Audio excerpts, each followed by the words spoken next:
In today's video, I'm going to teach you how to delete your QuickBooks account. This process is quick and easy. Whether you're switching to another service or just need a break, I'll guide you through each step clearly and simply, ensuring you can close your account without a hassle. First, ensure you are logged into your QuickBooks account. This might seem obvious, but it's an essential first step. You'll need to be inside your account to access the necessary settings and make changes. Once you've logged in, the next step is to locate the settings menu. This is usually represented by a gear icon, conveniently located at the upper right-hand side of your screen. Simply click on it, and a drop-down menu will appear.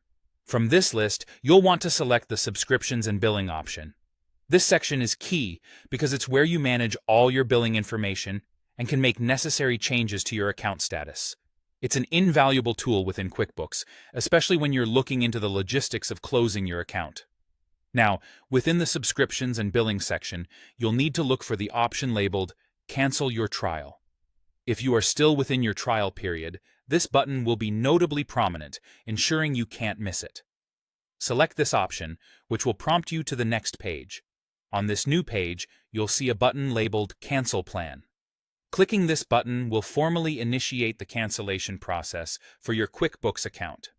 It's a straightforward action, but it's key to making sure your account is canceled properly. After you click Cancel Plan, a confirmation box will appear on your screen. You'll notice a prompt asking if you're sure you want to cancel your plan.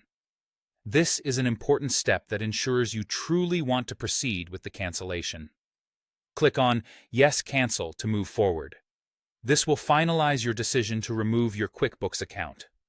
It's crucial to ensure you no longer need access to any data on this account before confirming the cancellation, as this action is often irreversible.